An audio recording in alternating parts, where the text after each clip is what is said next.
कविता, जरा जल्दी करो, कहीं मोहन उठ ना जाए। हो गया जी, बस आ रही हूं। हे भगवान, मोहन की रक्षा करना। अब हमारे पास मृत्यु के अलावा दूसरा कोई रास्ता नहीं है। मोहन सिर्फ 8 साल का था। मोहन, मेरे बच्चे, मेरे लाल, अपना ख्याल रखना और हम दोनों को माफ कर देना। हमारे पास इसके अलावा दूसरा कोई रास्ता नहीं है। इतना कहकर कविता और रामू दोनों नदी की ओर जाने लगते हैं। कुछ देर में वे दोनों नदी के पास पहुंच जाते हैं। कविता, घर में कुछ छूटा तो नहीं है? नहीं जी, घर में कुछ भी नहीं छूटा है जिससे मोहन को पता चल सके। इसके बाद रामू और कविता दोनों नदी में छलांग लगा देते हैं और वहीं अपनी जान दे देते हैं। अगली सुबह। माँ, ओ माँ, कहाँ हो? चलो मुझे जल्दी से खाना दे दो, बहुत जोरों की भूख लगी है। मोहन अपनी माँ को बुलाता है, लेकिन जब कोई जवाब नहीं मिलता तो वो उठकर रसोई में जाता है। अरे माँ यहाँ भी नहीं है, इतनी सुबह सुबह कहाँ चली गई? मोहन परेशान हो जाता है और पूरा घर में ढूंढता है, लेकिन जब उसे घर में कोई नहीं मिलता है तो उसे चिंता होती है। इसके बाद वो पड़ोस में जाकर अपनी माँ के बारे में पूछता है। रघु चाचा, मेरी माँ को देखा है क्या? पता नहीं इतनी सुबह सुबह कहाँ चली गई। नहीं मोहन, मैंने तुम्हारी माँ को नहीं देखा। ठीक है रघु चाचा। मोहन उदास होकर अपने घर लौट जाता है और आंगन में बैठ जाता है। पता नहीं माँ और पापा दोनों कहाँ चले गए। मुझे तो बहुत डर लग रहा है। हे भगवान, रक्षा करना। उन्होंने आज तक कभी मुझे अकेला नहीं छोड़ा। मोहन की आंखों में आंसू था। थोड़ी ही देर में मोहन की आंख लग जाती है और वो वहीं बैठे बैठे सो जाता है। शाम का समय। मोहन जल्दी से उठता है। माँ, बाबा। मोहन इधर उधर देखता है, उसे कोई नहीं दिखाई देता है। इसके बाद मोहन रोते हुए कहता है, हे भगवान, माँ बाबा दोनों कहाँ चले गए? अभी तक नहीं लौटे। कहीं मुझे छोड़ के तो नहीं भाग गए? मोहन भूखा था। वो उठकर घर में जाता है और घर में खाने के लिए ढूंढता है, लेकिन घर में एक दाना भी नहीं था। समझ नहीं आ रहा है क्या करूं। मुझे बहुत जोरों की भूख लगी है और पता नहीं माँ बाबा कहाँ चले गए। मुझे डर भी लग रहा है। भगवान मेरी रक्षा करना। मोहन बिना कुछ खाए पिए जाकर सो जाता है। अगले दिन पूरे गांव में हल्ला हो गया था कि मोहन के माता पिता उसे छोड़कर कहीं भाग गया है। बेचारे मोहन की तो जिंदगी खराब कर दी उसके माता पिता ने। बताओ अब मोहन कहाँ जाएगा? हाँ, तुम सही कह रहे हो श्याम। इस बेचारे 8 साल के बच्चे की क्या गलती थी। गांव के लोग मोहन के बारे में चर्चा कर रहे थे। वहीं पास में खड़ा सेठ धनीराम ये सुनता है और उसके दिमाग में एक तरकीब आता है। इसके बाद वह जल्दी से मोहन के घर जाता है।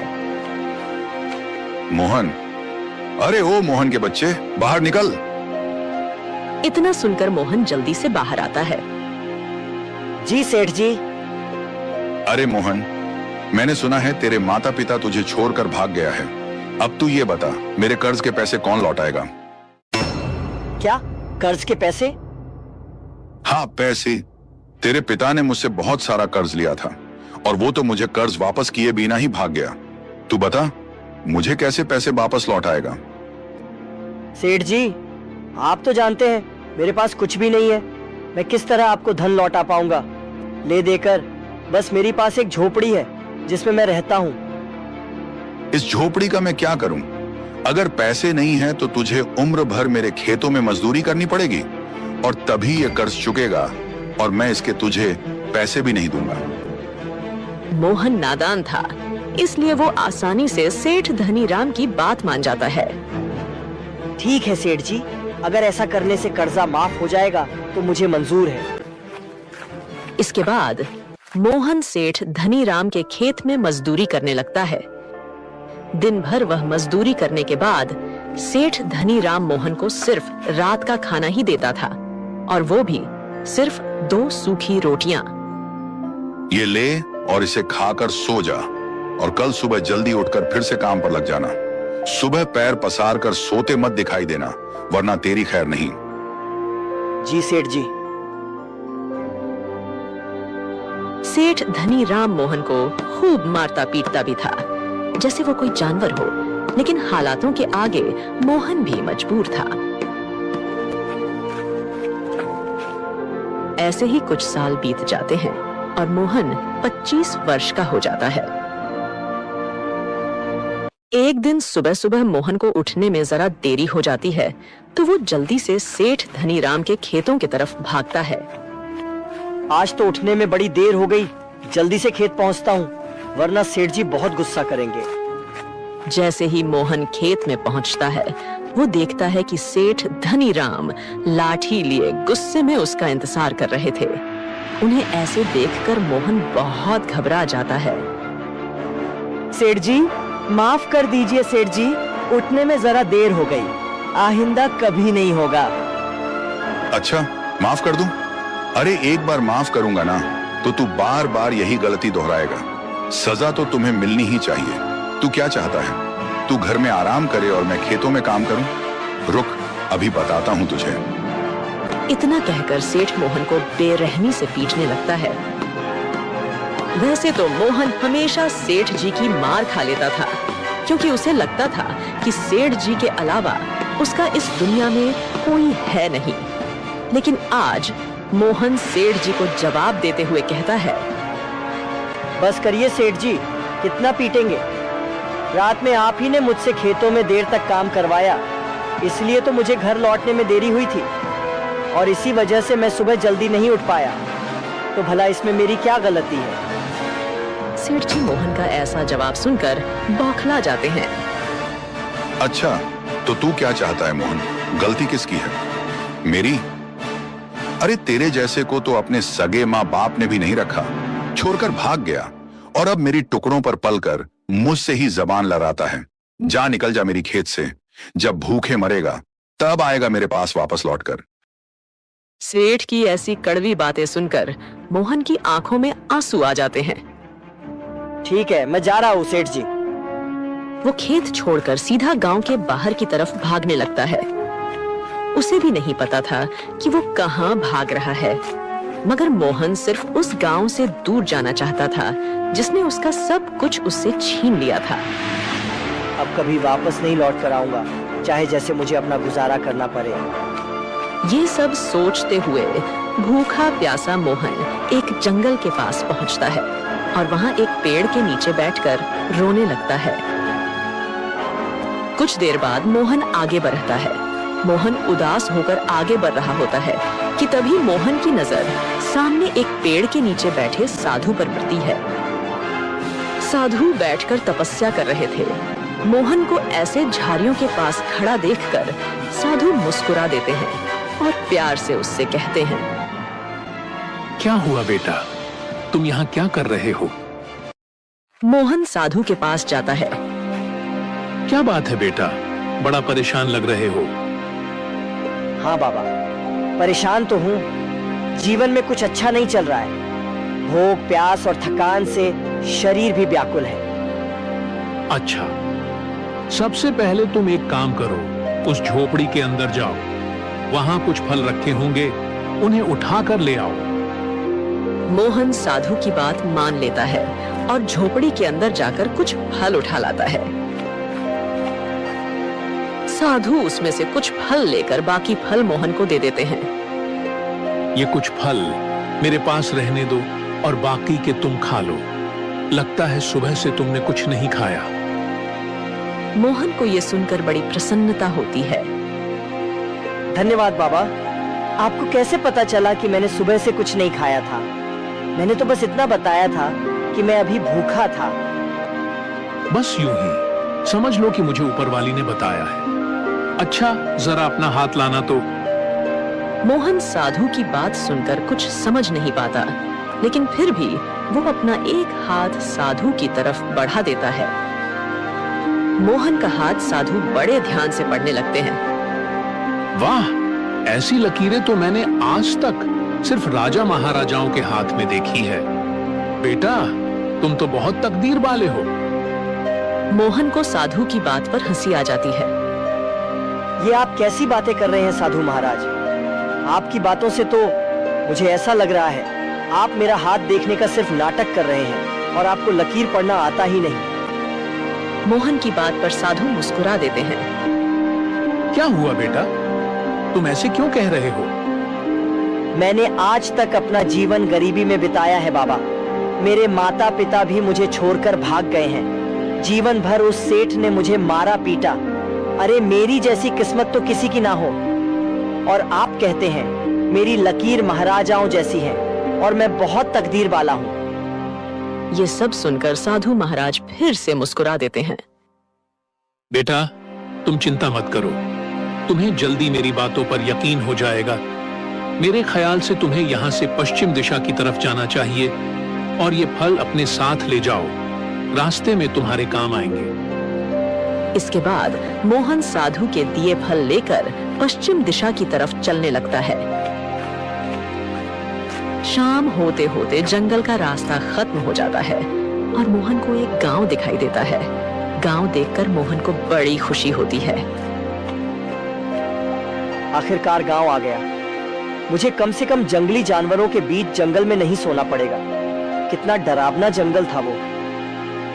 लेकिन अब मुझे रहने के लिए कोई जगह ढूंढनी पड़ेगी। मोहन गांव में इधर उधर किसी काम और जगह की तलाश में भटकने लगता है कि तभी उसे हीरालाल नाम के एक आदमी की मिठाई की दुकान नजर आती है। हीरालाल एक बूढ़ा आदमी था और सभी ग्राहकों से बड़े प्यार से बात कर रहा था। मोहन को देखकर वो उसे कहता है, अरे क्या हुआ बेटा, कौन सी मिठाई चाहिए तुम्हें? आज से पहले तुम्हें कभी देखा नहीं। तुम इस गांव के लगते नहीं हो। जी वो नहीं, मैं इस गांव का नहीं हूँ और मुझे कोई मिठाई नहीं चाहिए। क्या मुझे आपकी दुकान में अभी कुछ काम मिलेगा? बदले में आप मुझे बस आज रात गुजारने के लिए जगह दे दीजिए। अच्छा ठीक है, तुम ये सब मिठाई के खाली डब्बे संभालने में मेरी मदद कर दो। मैंने मेरे निकम्मे बेटे अनुज को कितना बुलाया, लेकिन वो आया ही नहीं। मोहन बड़े मन से हीरालाल की मदद करने लगता है। हीरालाल को भी मोहन से बात करके बड़ा अच्छा लग रहा था। रात होते ही हीरालाल मोहन को अपने घर ले जाता है, जहां पर सिर्फ हीरालाल और उसका बेटा अनुज अकेले रहते थे। अनुज की माँ का बहुत पहले ही देहांत हो गया था। अरे पिताजी, ये किस भिखारी को उठाकर ले आया आप? तमीज से बात कर अनुज, ये मोहन है। आज रात ये यही रुकेगा। इसने आज मेरी बहुत मदद की है। और तुम क्यों नहीं आए थे दुकान पे? आज कितना काम था? अरे ओ पिताजी, मैं थोड़ा व्यस्त था।